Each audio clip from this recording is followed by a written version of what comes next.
Ողջույն 24 TV-ին շարունակում է աշխատանքը, տաղավարում այսօր իմ հյուրն է Հայ-ԱՔՎ միավորման վարչության անդամ միջազգային ագետ Արմեն Մանվելյանը։ Բարև ձեզ, պարոն Մանվելյան։ Բարև ձեզ։ Շնորհակալ եմ մեծ հրավերելու համար։ Ես եմ շնորհակալ հրավերքի։ Ռուսաստանի Դաշնության արտգործնախարար Սերգեյ Լավրովը Հայաստան է այցելելու,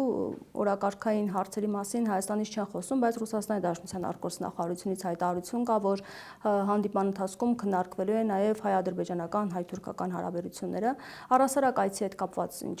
կարող եք ասել եւ այն հակառուսական քարոզչությունը, որ տարվում է այսօր եւ իրեմս նախկին պատգամավոր Արման Բաբաջանյանն է իր Facebook-յան էջում հրապարակել ակցիաների մասին, որտեղ մարդասպան եւ այլ որակումներով պաստառներ է փակցված Լավրովի այցից առաջ։ Նայեք, սկսենք Ռուսաստանի հետ հարաբերություններից, ընդհանրապես Ռուսաստանը գաղտնիք չէ, որ առանցքային նշանակություն ունի Հայաստանի համար, գոնե վերջին 30 տարում մինչև սրանց գալու իշխանության։ Եվ Հայաստանի խնդիրները սկսեցին այն ժամանակ, երբ որ գործողական ռեժիմը որոշեց ամենքերպ վատացնել հարաբերությունները Ռուսաստանի Դաշնության հետ, հիշում եք իր հիմնական ակցիան դա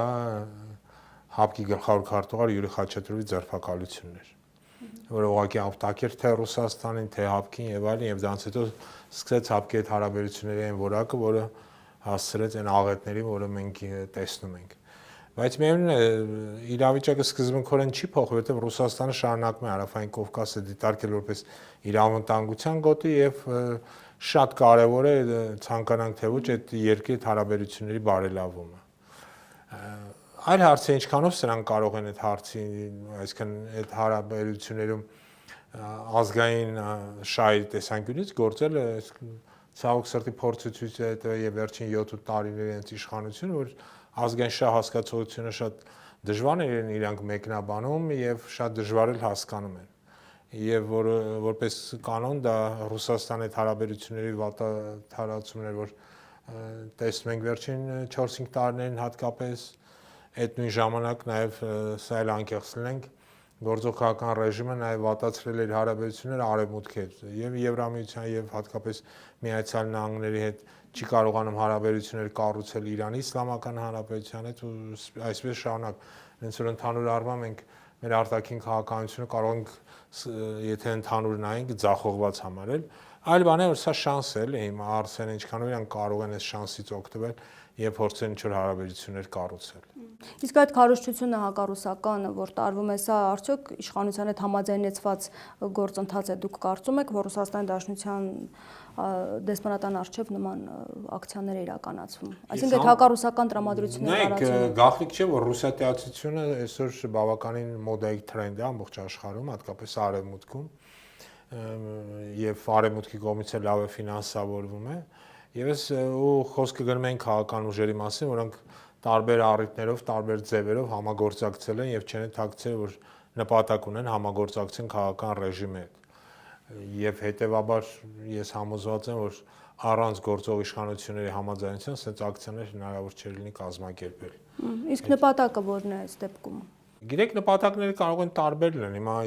նորից եմ որ Ռուսիա-տացությունը այսօր շատ լավ ֆինանսավորում է արևմուտքի կողմից։ Հնարավոր է ինչ-որ տրանշներ են ստացել, ինչ-որ գումարներ եւ պետք է այդ գումարների դիմաց որոշակի աշխատանք տան։ Բայց արևմուտքն էլ միատար չէ հիմա։ Կոնկրետ Եվրոպայի կողմից կարծում եք, որովհետեւ Թրամփը կարծես թե լավ հարաբերություններ ունի Ռուսաստանի հետ։ Համոզված եմ, որ Եվրոպայի կողմից, որտեղ Ամերիկային հիմա հետաքրքիր չի դա, ինքը լրիվ այլ քաղաքական տրենդի մեջ է, ինքը փորձում է Ռուսաստանի հետ հարաբերությունները բարելավել, իր համար շատ ավելի կարևոր է մերձավոր արևելքը, չինական ուղղությունն է գերկարևոր, ինքը ավելի շատ ուղղորդված է այս ուղղությունների վրա, հետեւաբար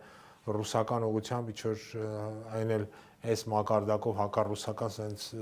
ցույցերի կազմակերպման մեջ չեմ կարծում, որ իրենք ինչ-որ ձև ներգրավված են, նկատի ունեմ Միացյալ Նահանգները։ Մարիա Զախարովան նշել է, որ օրակարգը ներառում է երկկողմ համագործակցության հարցերի լայն շրջանակ, քննարկում Եվրասիական ինտեգրացիոն ասոցիացիաների շրջանակում փոխգործակցության եւ միջազգային հարթակներում առաջին հերթին ՄԱԿ-ում դիրքորոշումների համաձայնեցում։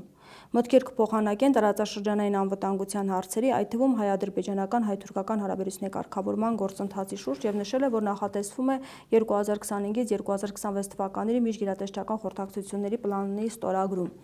Այս համագործակցությունների մասով եւս քննարկումները ինչ կարեւորություն ունեն։ Նայեք, ԵԱՏՄ-ի հետ ընդհանրապես Եվրասիական ուղղությամբ համագործակցությունը շատ կարևոր նշանակություն ունի Հայաստանի համար։ Գաղտնիք չէ, որ ԵԱՏՄ-ն մեր ամենախոշոր շուկան է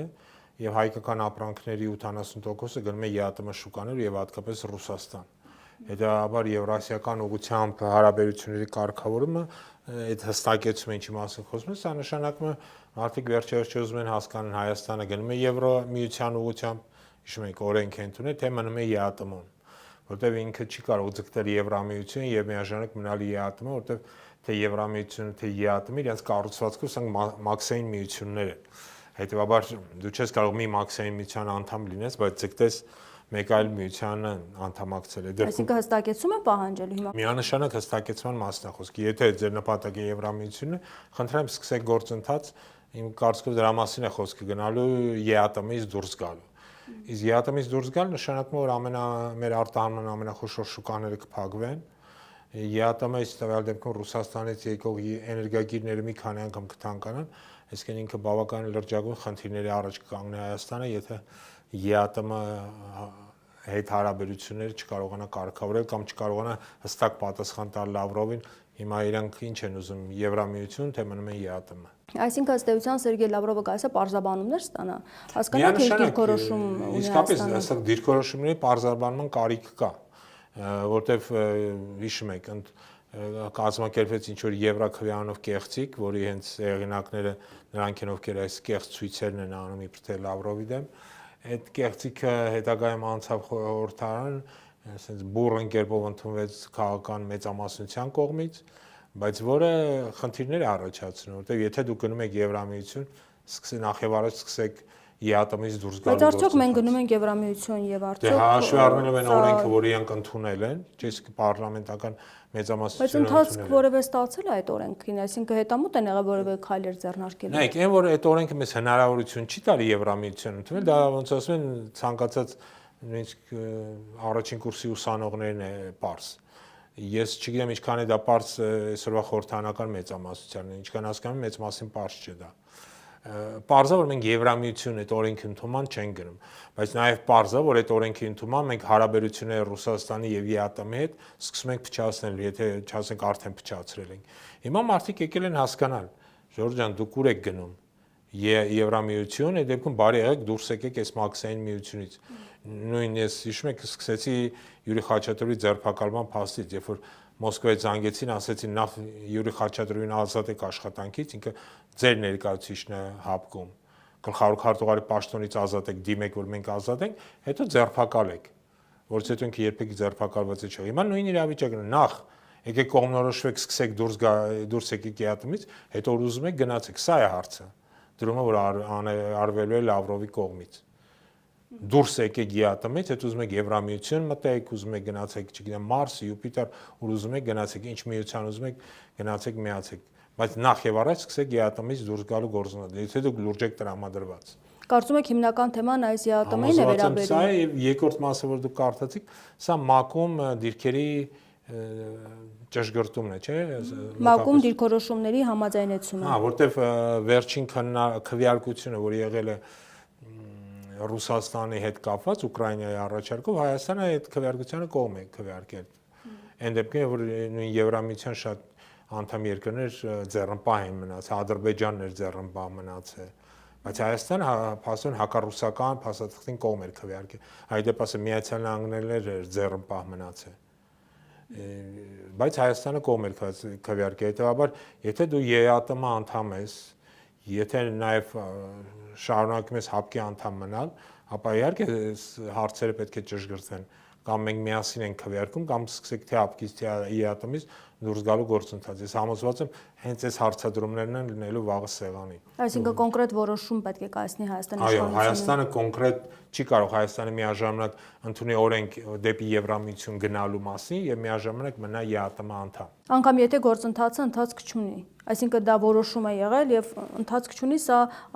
եւս անհամատեղելի է։ Որոշումը ընթացք չունի Եվրամիության կողմից, որտեղ Եվրամիությունը քեզ չի հրավիրել։ Բայց առավել ես եթե Եվրամիությունը քեզ չի հրավիրել, դու ինչ որ անխելք ու հիմար օրենքներ ես ընդունում, պարզա դու դրա համար պիտի պատասխան տաս։ Հիմա ոչ ոք բարձա Մոսկվան առանձնապես չի հետաքրքրում Եվրամիությունը քեզ հրավիրել է, չի հրավիրել, բայց դու նախաձեռնություն ես ցուցաբերել, ընդունել ես օրենք, որով դու պատրաստակամություն ես հայտնել գնալու Եվրամիություն։ Okay, շատ լավ է, քեզ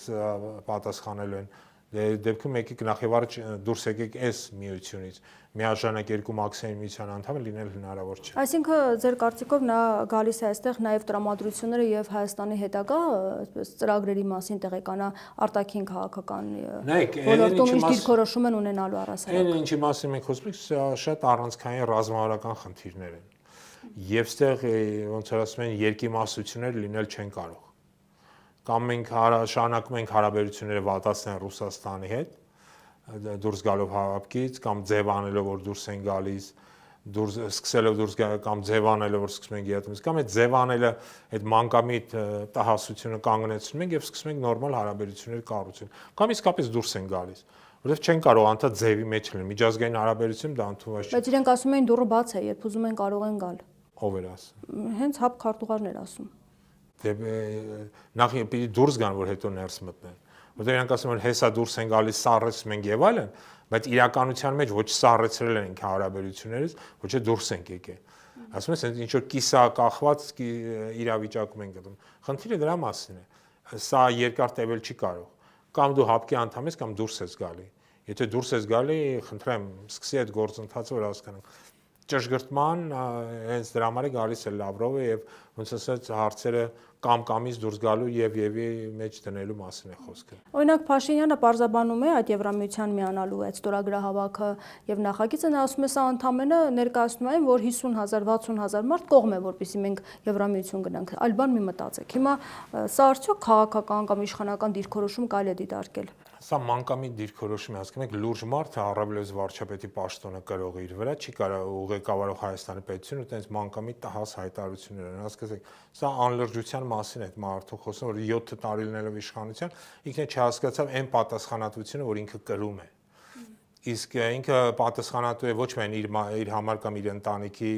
եւ ԿՊ-ի համար, ինքը ցավոք սրտի պատասխանատու է ամբողջ Հայաստանի Հանրապետության համար։ Իրենք օրենք են ընդունել Պարլամենտի մակարդակով, սա չի կարող ուղղակի բարի ցանկությունների ոլորտից լինել։ Սա հստակ օրենք է, կամ մի ընդունեք այդ օրենքը կամ բան։ Իդեպ հիշեցնեմ, որ Հայաստանի ժամանակին ինքը եւս ստորագրահավաք արեց ի պաշտպանություն Արցախի եւ ցեղասպանության միջազգային ճանաչման շարունակականության, բայց նույն մարդիկ մեծ սիրով տապալեցին այդ գործընթացը։ Նույնիսկ թույլ չտվեցին, որ Հայաքվեի ընդունված որոշումը 58,000 մարդու ավելի շուտ ստորագրած որոշումը մտնի խորհրդան քննարկման։ Իրանք նույնիսկ օրակարգ դա չմցրեցին, դեմ քվեարկեցին այդ հարցը օրակարգ մտցնել, այսինքն սա իրենց վերաբերմունքը էր այդ 58,000-ի։ Այն դեպքում, որ սա էլի շեցեմ, այդ 50,000 ստորագրություն մենք հավաքել ենք պայքարի, կռվի միջոցով, հենց այսօր Հայաքվեն եւ Հայաստանում գործող քաղաքացիական մի շարք մարդու իրավունքների պաշտպանության զբաղվող կառույցներ համատեղ ասուլիս ենք տվել, որտեղ խոսել ենք դրա մասին, որտեղ Հայաքվեն նաև միավորված ազգերի կազմակերպություններ ուղարկել մարդու իրավունքների պաշտպանության թեմայով զեկույց, որը հենց վերաբերում էր Հայաքվեի ստորագրավակին, թե ինչ խախտումներով է այն տեղի ունեցել, ինչ հարձակումների է ենթարկվել Հայաքվեն, քանի ոնց են հրաժարվել մեզ տրամադրել տեղեր, թույլ տալիս ստորագրությունները հավաքել, արգելել են շաբաթ կիրակի օրերը աշխատել, երբ որ Եվրոքվե կոչվածին թույլ էին տալի նաև շաբաթ կիրակի աշխատել եւ այլն եւ այլն, այսինքն ինչ դժվար խախտելով գործող սահմանադրությունը եւ օրենքները, ինչ դժվարություններ եւ խնդիրներ են ստեղծել Հայաքվեի համար։ Բայց Եվրոքվեի դեպքում մենք տեսնում ենք այն բարեհաճ վերաբերմունքը, որ կար, հետեւաբար իրանք չեն կարող թաքցնել, ասա գիտեք 60,000 մարդ ստորագրել է, 58,000 մարդ է ստորագրել ի պաշտպանություն Արցախի, պաշտպանեիք Արցախը։ Հիմա դուք կարծում եք Հայաստանի իշխանությունը ինչ դիրքորոշում ունի առհասարակ արտաքին քաղաքականության հետ կապված, մենք իրոք վեկտորի փոփոխություն ենք իրականացնում կամ կան նման նախադրյալներ առհասարակ քայլերի, որովհետև ըստ էության մենք տեսնում ենք, որ այո, հռետորաբանության առումով բավականին կոշտ, մեղադրող հայտարարություններ են հնչում իշխանության կողմից Ռուսաստանի հանդեպ, բայց ամեն դեպքում հարաբերությունների պահպանում շարունակվում է։ Դուք ինչ տպավորություն եք։ Հստակ է մի բան, որ այս մարդիկ ոնց որ արդեն նշեցի, ձախողել են արտաքին քաղաքականությունը բոլոր ուղղություններով։ Հիշեք, հիմա Տրամփի իշխանությունը, վարչակազմի իշխանության Միացյալ Նահանգներում ոչ մի հարաբերություններ չունեն Միացյալ Նահանգները։ լիովին կարելի ասել ձախողել ենք այս հարաբերությունները։ Հիշենք, որ սրանք են մարդիկ են, որոնք Թրամփի իշխանության գալուց 6 օր առաջ գնացին մի հատ խայտարակ փաստաթուղթ ստորագրին, նույն Եվրամիության Ֆրանսիայի հետ հարաբերությունը նույնպես լրիվ ձախողված է, որտեղ ժամանակին այն ջեր վերաբերմունքը, որը կար ֆրանսիացիների կոնկրետ Ֆրանսիայի նախագահի կողմից այլևս չկա։ Հիմա չկար, բայց Ալբանիայում բավականին ջերմային նույնիսկ ջերմությունը եկեք ձեզ չխաբերի։ Հովանոցներ բռնել։ Դա Փաշինյանը ոչ միայն հովանոց էր բռնում, շատերն էլ կոֆե էր հյուրասիրում եւ մատուցող էր աշխատում, բայց դրանից ոչինչ չի փոխվում։ Նույն Ալիևը հրաժարում է իրենց սիրած խաղաղության պայմանագիր իր հետ միասին ստորագրի։ Նույն Մակրոնը քանի անգամ տարբեր տեղերում հայտարարել է, որ ինքը գործող Հայաստանի վարչակազմից ավելի հայ է, երբ խոսքը վերաբերում է Արցախին։ Հետևաբար սրանք ձախողել են բոլոր ուղղություններով։ Եվ իմ կարծիքով Մոսկվան շատ լավ հասկանում է, որ սրանք մնացել են անտերում մենակ, փորձում են ինչ-որ հարաբերությունները ճշտել ու վերջնական ստանալ կամ շարունակում ենք հարաբերությունները կարգավորել միմյանց հետ աշխատել, կամ այդ հարաբերությունները վերջնականորեն խզում ենք։ Այսինքն կոնկրետ Ես համոզված եմ, որ նմանատիպ պայմանների ճշտման հարցով է Լավրովը գալի Հայաստան, որտեղ նման կիսա հարաբերությունները երկար պահպանվել չեն կարող։ Իսկ Ալբանիա այցից ինչ կարող եք ասել, Փաշինյանը առանձին հանդիպումներ ունեցավ եւ նաեւ Ադրբեջանի նախագահի հետ այդ շփումները ինչ տպավորություն թողեցին։ Իրականության մեջ ոչ մի հանդիպում էլ չի եղել, եկեք չխառնենք, էլի միջանցներում իրար հետ հանդիպել, խոսալ է հանդիպումների հետ։ Շփումներ հա կարելի է անվանել, բայց սա նաև միաժամանակ ցույց տվեց, որ այս մարդը անընդունելի է ամենտեղ։ Ինչու՞։ Իր իսկ վարած քաղաքականության արդյունքում մի մարդ, որը սեփական երկրի շահերի պաշտպանությամբ չի զբաղվում, մի մարդ, որը Արցախի հայության անտերության է մատնում, թույլ է տալիս նրանք կոտորեն էթնիկ զտումների ենթարկեն եւ իրենց տներից դուրս քշելու մատը մատին չի խփում։ Իդեպ նորից վերադառնալով այսօրվա մեր մամուլի ասուլիսին մարդու իրավունքների հետ կապված, երբ որ մեր ներկայացուցիչը գտնվում էր առացիորեն մի երկու շաբաթ առաջ Ժնևում այս մեր զեկույցը ներկայացնելուց, իրանք տեսել են, որ օրինակ համար Հայաստանից էլ կա զեկույց մարդու իրավունքների վերաբերյալ, որտեղ կա զեկույցի մի մասը ներված է Արցախի հայության էթնիկ զտմանը, բայց այնտեղ մի բառ անգամ նշված չի Ադրբեջան անունը, այսինքն պարզ չէ Արցախայությանը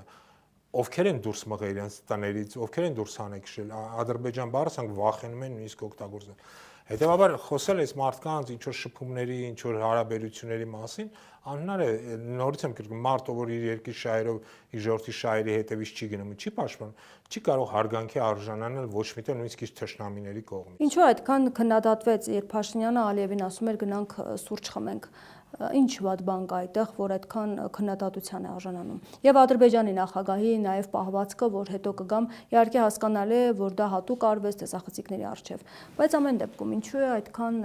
քննադատվում։ Մենք գործ ունենք մի մարդու հետ, որը մոտապես 5000 մեր տղաների, ասենց ասեմ, սպանության մեղավորն է։ Մենք գործ ունենք մի մարդու հետ, Հանձինես Ալիևի եւ Նիկոլի, սա էլ շեշտեմ, որոնք հայության, Արցախայության հայաթափման գործընթացի մեղավորն են, որը իսկ էթնիկ զտումները եւ դա նաեւ ցեղասպանություն է։ Միայն վերջին բախման ժամանակ Արցախում 400-ից ավելի զոհ են ունեցել։ Այսինքն բոլոր տեսակի ստորություններ եւ մասսայական սպանություններ, որ հնարավոր է կատարել հայության հանդեպ, կատարվում է։ Եվ այդ մարդու հետ կանգնել, ժպտալ, խոսալ, ուզում եմ հատուկ հիշեցնեմ, որ օրինակ համար Կիրգիզիայի եւ կարծեմ Ուզբեկստան, Տաջիկստանի միջև տեղի ունեցավ Բախում սահմանային մի փոքր։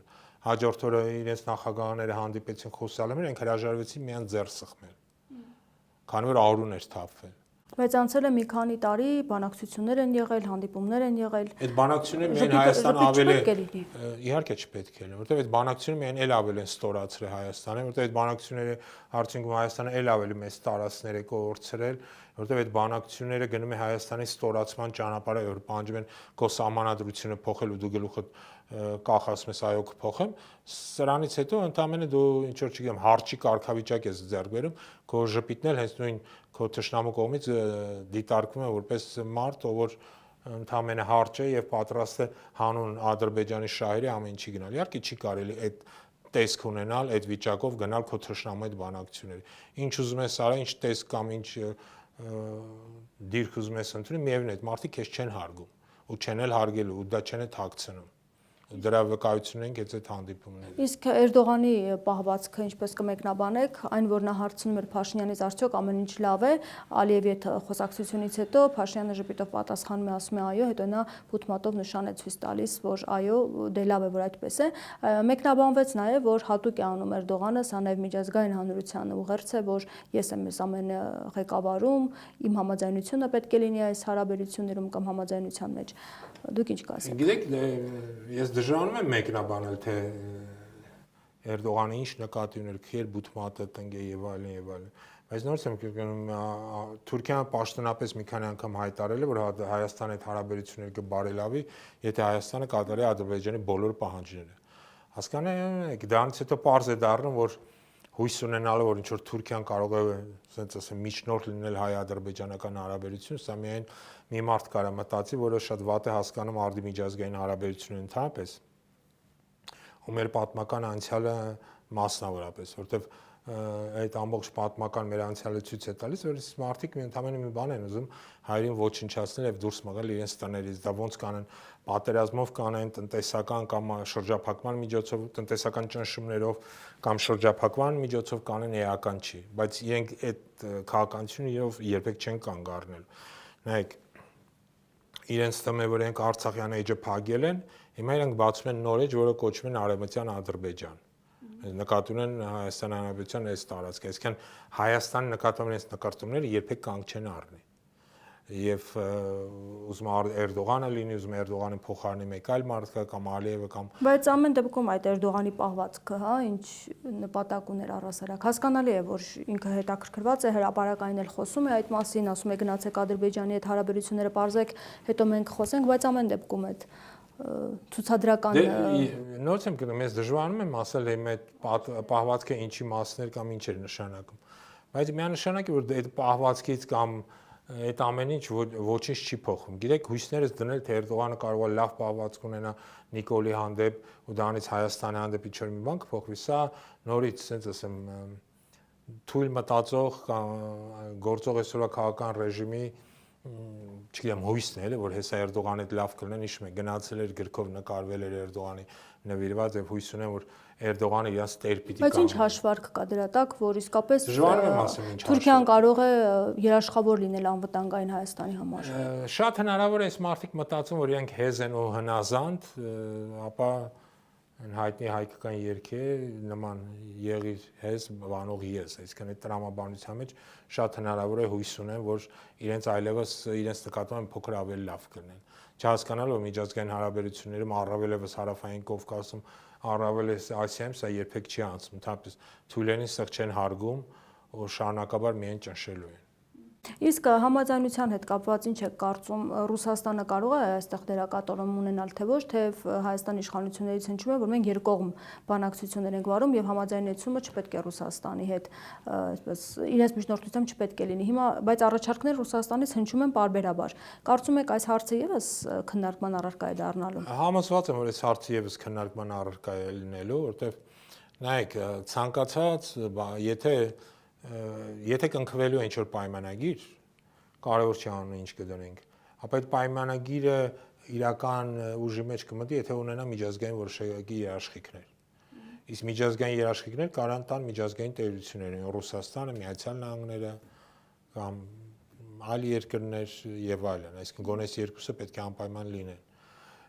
Եթե երաշխիքները չկան, ապա մենք հասկանում ենք, որ ոչ մի միջազգային պայմանագիր էլ գոյություն չունի, այլ ինչ որ թղթի կտոր, ուզում եք երկկողմ բանակցեք, ուզում եք եռակողմ բանակցեք, քանի կողմով ուզում եք բանակցեք։ Առանց միջազգային, ասենք ասեմ, դոնոր կառույցների, կազմակերպությունների ու պետությունների ոչ մի միջպետական համաձայնագիր այն էլ այս մասշտաբի ու այս անվտանգային նշանակության չի կարող ուժի մեջ մտնել, առավելից չի կարող գործել։ Իսկ ինչու չեն ուզում, որ այդ երրորդ ուժի ներկայությունը լինի, ինչ խնդիր կա։ Մտածում եմ, որ Թուրքիայի Ադրբեջանի հետ իրենք ավելի լավ լեզու կգտնեն, օրինակ այսպեսի մեկնաբանություն է հնչում իհարկե падգամավորներից, ոչ թե բարձրաստիճան, այդպես այն մարդկանցից, ովքեր որ այդ հարցերով են զբաղվում, բայց ասում են երրորդ ուժը որ լինում է, իր շահերն է առաջ տանում, իսկ մենք երկուսով ավելի լավ կբանակցենք։ Դե ժամանակը ցույց տվեց, որ այս երկուսից լավ է բանակցում միայն պաշտոնական Բաքուն։ Այսինքն գոնե այն փաստաթուղթը, որ այսօր իբր թե խաղաղության են կոչում դրած է, գոնե այն կետերը, որի մասին քիչ թե շատ գիտենք, օրինակ ամենից սահմանադրական կարգի փոփոխությունը կամ իրականում անկախության հռչակագրից հրաժարվելու պահանջը, որ դրված է այդպես կոչված խաղաղության պայմանագիրը, արդեն խոսում է, որ մենք տանուլ ենք տվել արդեն այդ բանակցային գործընթացում։ Էլ չեմ ասում այդ խաղաղության կոչվող փաստաթղթի մասին։ Հետևաբար իրենց պնդումները, որ առանց միջնորդության մենք ավելի լավ լեզու կգտնենք, սուտ են։ Իրանք ուղղակի ստում են։ Ինչու են ստում։ Դե իրանք 8 տարի է սուտ են խոսում։ Իրենց օգուտ են, որ իրանք ուզում են մնան իշխանության։ Նայեք, պետք չի թերահավատ լինել այս մարդկանց մասին։ Իրանք հստակ հասկանում են, որ այն ամեն ինչ որ իրանք արել են, սրանք պետական հանցագործություններ են, որ իրանք էլ պետական հանցագործներ են։ Այլ բաներ իրանք չեն դատվում, որտեղ Հայաստանում քաղաքական ինստիտուցիոնալ համակարգ գոյություն չունի, պետական համակարգ։ Համակարգը գտնում են մարդու ձևերը, ով որ իշխանց է, այսինքն քանի դեռ իշխանության ես, դու կարաս գործես ցանկացած հանցագործություն։ Մարդասպանությունից վերջացած մինչև ամենախոշոր կաշառակերությունը եւ այլն եւ այլն։ Եվ ոչ ոք քո ձեռը չի կարող բռնել, որովհետեւ դու ունես աբսոլյուտ իշխանություն։ Այսինքն պետական այս համակարգի պայմաններում իհարկե իրենք ինչ ցանկանան գործը, բայց միաժամանակ իրենք շատ լավ հասկանում են, որ իրենց հանցագործությունները կավարտվեն այն պահին, երբ որ իրենք կորցնեն իշխանությունը։ Իսկ կարծում եք իշխանություն կորցնելու նախադրյալներ կան առհասարակ եւ արդյոք անհանգստացած են իրենք այդ առումով։ Ես համոզված եմ, որ անհանգստացած են եւ համոզված եմ, որ դրա նախադրյալները կան։ Ինչով ինչ նախադրյալներ։ Վերջին ընտրությունները գոնե տեղական Գյումրիում եւ Փարաքարում, որտեղ Հայաքվենը որպես դիտորդ էր մասնակցում, ցույց տվեց, որ իրանց համար շատ մեծ դժվարություն կլինի մեծամասնությունը հավաքել կամ կրկնել 2021 թվականը։ Բավական մեծ դժգոհություն կա եւ իրենք են թվերները նույնիսկ որ ստացել են երկու տեղում, ստացել են իշխանական ռեսուրսի ահռելի օգտագործման արդյունքում։ Առանց այդ ռեսուրսի նույնիսկ իրենք այդ թվերը չէին կարողանա հավաքել։ Հետևաբար, հա, իրենք անհանգստացած են, սա երևում է այդ երկու համայնքով հնարավոր է կարծիք կազմել համապետական ընտրությունների մասով։ Նայեք, ուզում եք վերցրեք մյուս համայնքները, որտեղ նախկինում եղել, մի Վանաձորի ընտրությունները, որտեղ իրենք պարտվել էին, Ալավերդում, որտեղ իրենք նաև իշխանության զավթում են իրականացրել, չէ՞, ասենք Ալավերդի քաղաքապետին իրենք իշխանազավթում արեցին եւ ընտրողների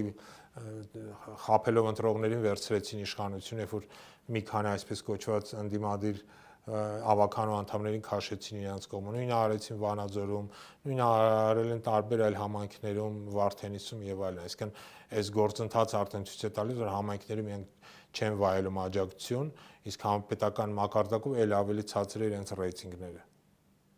Նաև այսպիսի տեղեկություններ կան, որ երբ Ալբանիայում հանդիպում է եղել, պահանջ է դրվել, որ զինանշանից պետք է արարատնել հանվի։ Կարծում եք այս հարցը իսկապես կարող է կրկին քննարկման առարկա դառնալ, հատկապես երբ այս հարցի հետ կապված հող էր նախապատրաստում տևական ժամանակ խոսում էր, թե զինանշանը չի համապատասխանում այսօրվա իրականությանը եւ այլն։ Նայեք, քանի այս մարդիկ են իշխանության, մեր առաջ ոչ միայն զինանշանի պահանջ կդնեն, չզարմանաք վաղը գերբի պահանջ դնեն, Այբուբենի պահանջ դնեն, չգիտեմ, պահանջեն вообще Արմենիա բառից հրաժարվեն եւ այլն եւ այլն։ Չէ, հիմա իդեպ ասեմ, տենց խոսակցություններ կա նաեւ Ադրբեջանում։ Նույնիսկ Արմենիան փոխել։ Հա, այսինքն քանի այս մարդիկ են իշխանության։ Ու բարձա Բաքվում տեսնում են, որ քանի որ հակահայ տարն է եկել իշխանության, տարբեր պահանջներ կարան 300,000 ադրբեջանցիներ վերադարձ են պահանջում, իբր թե իրենց հայրենիք, կարող է պահանջեն վաղը Երևանի անունը փոխեն իրենց համար ցանկալի անուն կոչել եւ այլն, տարբեր պահանջներ կարող են լինել։ Այսինքն պետք չի դրանով զարմանալ, որ իրենք հիմա պահանջում են, չգիտեմ, Գերրից Արարատը հանել եւ այլն եւ այլն։ Այլ բան է, որ Հայաստանում չկա այն քաղաքական ուժը, հանձինս այսօրվա իշխանության, որը կարող է, ասենց ասեմ, հայ ժողովրդի շահերի պաշտպանությամբ զբաղվել։ Այս մարդիկ նորից եմ կրկնում, միայն սեփական իշխանությունը պահելու շահերով են զբաղված։ Իսկ այլ իշխանություն, որ գա, կարող է այս ամենին այդպես հակառակվել եւ չիրագործել այս ամեն ինչը, որովհետեւ մեկնաբանությունն այնպես է, որ Ադրբեջանը միտումնավոր այս ամեն ինչը ներկայացնում է, եթե հրաժարվեն, պատճառ է բռնելու, որպեսզի ռազմական գործողությունների դիմա մյուս իշխանությունը կարող է փոխել ընթացքը այս։ Միանշանակ կարող է, եթե նորմալ իշխանություն լինի, փոխել ընթացքը, որտեղ սա էլ նկատում եմ, այսօրվա քաղաքական ռեժիմը սա հետևանք է նաև այն տոքսիկ քաղաքական միջավայրի, որ միշտ եղել է Հայաստանի Հանրապետությունում։ Եվ ցավոք սրտի վերջին 30 տարիների ընթացքում Հայաստանում քաղաքական եւ պետական համակարգը ինքը եղել է բավականին կոռուպացված վերևից ներքև։ Եվ հենց այդ սրա արդյունքում էր, որ այս կոռուպցիոն ու հիվանդագին համակարգները ծնել է, ասենց ասեմ, նիկոլիզմը, անձինս սոցիալական ռեժիմի եւ նրա պարագլխի, այսինքն առողջ քաղաքական համակարգ, եթե Հայաստանում առողջ ընտրակ պայքարելներ եւ մրցակցություններ, հնարավոր չէր, որ այս մարդիկ գային իշխանության։ Սա հիվանդության արդյունք է։ Եվ այս հիվանդությունը հենց կոչվում է նիկոլիզմ։ Այսինքն ինքը իրականության մեջ ոչ թե նախկիներին պետք է քննադատել, շատ շնորհակալ լինի, որովհետեւ ինքը դրանց ծնունդն է։ Հետեւաբար ես համոզված եմ, թե նորմալ ազգային քաղաքական ուժեր կան իշխանության, որոնք այս հիվանդություններով չեն տառապում, ապա շատ հնարավոր է Հայաստանի շահերը պաշտպանել։ Ուղղակի պետք է ցանկություն ունենալ եւ հասկանալ նաեւ ինչ բան է ազգային շահը։ Բայց Փաշինյանը կոռուպցիայի դեմ հիմա պայքար է սկսել, դուք տեսնում եք, եւ ամեն օրվա այսպես խոսակցության առարկան հենց դա է, որ կոռուպցիայի դեմ պայքարը ոչ միայն նախկիների դեմ է, այլև ներկաների դեմ է եւ քրեական գործեր են հարուցվում, պետական կառույցներից մարդիկ են ձերբակալվում։ Այս ամենը կոռուպցիայի դեմ պայքար չէ։ Նայեք, եթե թվերով համատենք, ապա նախկիներով նմանատիպ կոռուպցիայի դեմ պայքարի թվերը ավելի մեծ էին։ Եվ ձերբակալություններ կային, եւ մեծ թվով գումարներ էին վերցում տարբեր համակարգից։ Բայց նորից այս իշխանությունը նախկիների դեմ, թե նկատի ունեք նախկիները հենց իրենց կոռուպցիոն դեմ պայքարի այս գործընթացը ավելի էֆեկտիվ էր։ Բայց նորից եմ կրկնում, գործող քաղաքական ռեժիմը հետևանք է հենց նախկինում Հայաստանում գործող ընդհանուր քաղաքական տոքսիկ միջավայրի։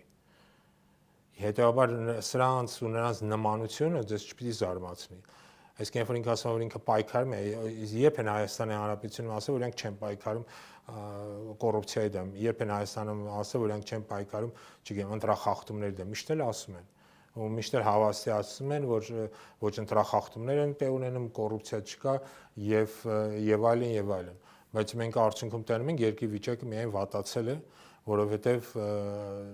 երբեք առողջ միջավայր քաղաքական միջավայր առողջ երբեք Հայաստանում ցավոք սրտի չի։ Այսինքն իրական պայքար չկա, իմիտացիա է ստեղծվում։ Կոռուպցիայի հետ կապված ես համոզված եմ, սա իմիտացիա է։ Հնարավոր է մանր-մունր կոռուպցիոներներ ձերբակալել, միշտ էլ մանրերը ձերբակալվում են, բայց խոշոր ոնց ասում են շնաձկները միշտ էլ իրենց լավ են զգում եւ նայեք, որովհետեւ եթե խոսում ենք պետական համակարգի մասին, ապա Հայաստանում ձևավորված պետական համակարգը, որի վերնախավը սիրում են կոչել քաղաքական էլիտա,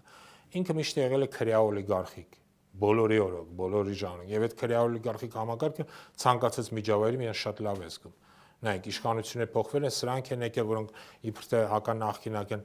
նախկինական են, բայց դուք ինչ որ տարբերություն տենում եք մեր քրեա օլիգարխիկ միջավայրի, բացարձակ իրենց էլ ավելի լավ են զգում, էլ ավելի մեծ եկամուտներ ունեն, շատ լավ էլ աշխատում են, շատ լավ էլ սերտաճած են այսօրվա իշխանական համակարգի հետ, ոչ մի խնդիր չունեն։ Այսինքն իրականության մեջ ոչինչ էլ տեղի չի ունենում։ Իմիտացիոն PR գործընթացին ենք մենք ականատեսում մեր բնակիչները, որոնք ոնց է մի մասը կարող է խափվում է կարծելով, չէ՞ արդեն չեն խափվում։ Եթե նախկինում հավատում են, որ ինչ-որ կոռուպցիայի դեմ պայքար է գնում, հիմա ոչ ոք դրան չի հավատում, մանավանդ սոցիալական միջավայրն էլ է փոխվել, հիմա սոցիալ-տնտեսական վիճակը շատ վատ է մարդկանց։ Հասկանալ է, մարդիկ չափում են տեսնելով ինչպես է իրենց կյանքի որակը փոխվել դեպի ավելի վատը։ Եվ դրանից ելնելով իրենք կարծիք են կազմում այսօրվա քաղաքական ռեժիմի։ Իսկ այս լարվածությունը, որ ներքաղաքական դաշտում կա, անցալելի է ձեզ համար շուտ չէ, ընտրություններին դեռ 1 տարի կա։ Նայեք, ես արդեն նշեցի, որ մեր քաղաքական միջավայրը միշտ էլ տոքսիկ է եղել։ Ընդ առողջ պայքար երբեք չի եղել։ Ու այն ինչ որ կատարում է, դա հենց այդ տոքսիկ միջավայրի հետևանք է ու արդյունք է, երբ որ ինչ որ անհասկանալի թեմաներով խորհրդանական ընդդիմությունի մի թևը խփում է մյուս թևին, մյուսը խփում է երկրորդին, երկրորդի երրորդին եւ այլն, ուսը շարունակաբար։ Պարզը որ սա ոչ մի կերպ չի նպաստում գործող քաղաքական ռեժիմի թուլացմանը, բայց վարկաբեկում է խորհրդանական ընդդիմությանը։ Հետո սա եւս մեկ անգամ շեշտում է մի փաստ, որ Հայաստանը կարիք ունի նոր քաղաքական ուժի, որը ոչ մի կապ չունի ոչ այսօրվա քաղաքական ռեժիմի հետ, ոչ էլ առավելից։ Բայց կձևավորվի այդ ուժը կարծում եք։ Ես համոզված եմ, որ ոչ միայն կձևավորվի, հենց հիմա գնում է այդ գործընթացը, ձևավորման գործընթացը, եւ ընտրություններից առաջ արդեն մենք մի շարք ուժեր կտեսնենք, որոնք փորձեն արդեն ավելի առողջ դիրքերից հանդես գալ եւ ներկայացնել իրենց մոտեցումները։ Դե ուժեր հանդես գալիս են, բայց բոլորը խուսափում են իրենց տեխնացուին առաջադրելուց, երբ որ պատասխանատու ժամանակը գալիս է։ Դե մինչև ընտրությունները դեռ մի տարի ժամանակ կա։ Եթե դուք տեխնացու նկատի ունեք այսպես կոչված impeachment-ի Դե նախկինում էր անընդհատ այդ տեխնացուի հարցը։ Նայեք, տեխնացուի հարցը դուք ճիշտ եք ասում, շատ կարևոր հարց է եւ սա էլ պետք է ինչ որ առումով հասունանա, որովհետեւ նայեք, այս միջավայրը նորից եմ նշում, նոր քաղաքական ուժեր որ գալիս են, իրանք նորից ցավոք սրտի հայտնվում են հենց այդ տոքսիկ միջավայրում, որտեղ ցանկացած քաղաքական դեմ, ցանկացած անձ, որը հայտարարում որ ինքը կարող է ինչ-որ հարցերում պատասխանատվություն իր վրա վերցնել, ինքը միանգամից բոլոր կողմերից թիրախավորվում է եւ սկսվում է վարկաբեկման գործընթաց։ Ցավոք սրտի սա մենք պարբերաբար տեսնում ենք եւ շատերը խուսափում են այս պայմաններում մտնել այս քաղաքական դաշտի մեջ։ Բայց նորից եմ կրկնում, քաղաքական որոշակի առողջ շարժում կա եւ բավականին գործընթաց գնում է, ես համոզված եմ աշնան եւ ձմռանը մոտ արդեն པարզ կլինի թե ինչ քաղաքական ուժեր կգան։ Բայց ինչ հնարավորություններ ունեն իշխանությունը հեռացնելու համար։ Նայեք, իշխանությունը կարելի է հեռացնել, եթե, ասենց ասեմ, ընդդիմադիր քաղաքական դաշտում համագործակցության որոշակի սինխրոնություն լինի։ Եկեք չհավատանք, որ ընդդիմությունը կարող է միավորվի, դա բացառվում է։ Բայց սինխրոն աշխատանք միավորվի որպես մեկ տեխնացու ներկայացնի։ Այո, որպես մեկ տեխնացու դա բացառվում է։ Բայց միավորվի սինխրոն ձև իրար հետ աշխատեն, որ գոնե իրար չխփեն, եթե գոնե այդ հարցում կան համաձայնության, ապա արդեն սա մեծ առաջընթաց կլինի։ Շնորհակալ եմ զրույցի համար։ Ես եմ շնորհակալ։ Զրուցակիցս Հայ-Ակվե միավորման վարչության անդամ միջազգայնագետ Արմեն Մանվելյանն էր։ Շարունակեք մեզ հետևել, կհանդիպենք։